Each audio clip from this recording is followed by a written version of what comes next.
Hi, I'm John Stevenson, and we're going to be looking at Psalm 133, Unity Among Brothers. Very short psalm, and one of the last of the songs of ascent. We've got one more after this. And notice that that's a superscription, and it's specifically of David. I usually take that as a ascription of authorship. You could take it as either uh, in the service of David or dedicated to David. I take this as a superscription of authorship.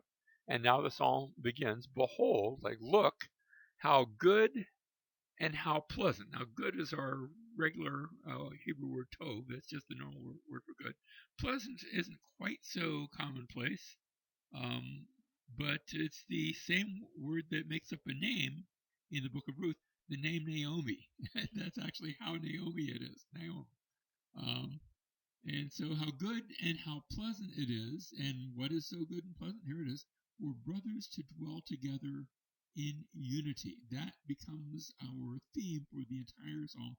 Entire psalm. It's only going to be 3 verses long, but brothers dwelling together in unity. That's a great thing when you have brothers. Now, remember, when you use the term brothers in actually anywhere in the Bible, it can refer to two people who were, I call them sometimes roommates, uh, maybe at the same time, maybe not necessarily twins, but they came from the same mother, the same father, and yet the term can be used more generally. For example, I spent a lot of years with the fire department. We talked about the camaraderie of brothers, my firefighter brothers, so to speak, and in that profession. So it can be taken either way. It can be talking about specifically those that are siblings that grew up in the same parents, or it can talk about more generally sort of the brotherhood. And both, I think, will seem to effect. Now, when we think of some of the places in the Bible written up to this time, if this is by David, where that hadn't taken place. Think about the story of Cain and Abel, the first actually two siblings, where one murdered the other. That's the stellar opposite of brothers dwelling together in unity. Or Abram and Lot. You say, well, they weren't actually brothers; they were relatives. Yes, but remember how they came back into the land after having gone down to Egypt, and the land just wasn't big enough. Part of the reason was because the land was fully occupied by Canaanites already, but the land wasn't big enough for both of them, and they ended up, their servants at least, quarreling and then separating. That wasn't an example of brothers dwelling together in unity. Or then there's the story of Jacob and Esau. And here they were twins from the same mother, the same father, born at the same time. And instead of unity, you had murder in their heart, where one was stealing from the other, and the other was ready to take him out. And even at the end of the story, where they end in peace, but they don't end dwelling together in unity. The only way they can dwell at peace is by one separating from the other. And I suppose that's necessary at times. I can think of even in a New Testament case where that sort of thing happens, where Paul and his companion Barnabas, his ministry companion, they had a difference of opinion, and they ended up separating, going two different directions. Now, hey, God does that for good, but it wasn't good at the time. It was contention, and they went in two different directions, and could not dwell together in unity. Or finally, there was the story of Joseph and his, again, we're talking about brothers, different brothers, but the same father. Joseph and his brothers were, not only wouldn't they dwell together in unity, they took their brother and sold him into slavery. So you can't get much lower than that. I guess you could look at the murder of Cain and Abel. But still, the biblical story is one of brothers not always dwelling together in unity. Now we go from there to verse 2. That is this picture of brothers dwelling together in unity. It is like, and we're going to have two illustrations. The first one, it is like the precious oil upon the head coming down upon the beard, even Aaron's beard. So this is calling not just anybody's head, not just anybody's beard, but specifically Aaron the high priest. Now, Aaron the high priest wasn't there anymore in David's day, so he's calling that to memory and using that as a historic example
of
reconciliation, because his death took away the enmity between ourselves and God when we trust in him. When we trust in him, we find that we have been joined, and even we Gentiles who were part of the story, we find that we have been joined into a brotherhood with Jesus as our older brother. And so, yes, we have been reconciled with God, but we have also been reconciled through his death to our older brother Jesus and to one another. As I think of the land of Israel right now, there's not much peace there. There's not brothers dwelling together, and I'm thinking of Palestinian versus Israeli versus Arab. Um, there's a lot of unrest, and I'm not, I don't want to get political here, but I think the only answer is Jesus. I think he's the great answer, and I have had the opportunity to talk to Palestinian Christians. I don't. There's probably not a lot of them, and I've talked to Jewish Christians, and and I think there's some possibility for unification in the reconciliation that we have in Jesus Christ, not coming about by a sword, but coming about by his death. He paid the price. He gave his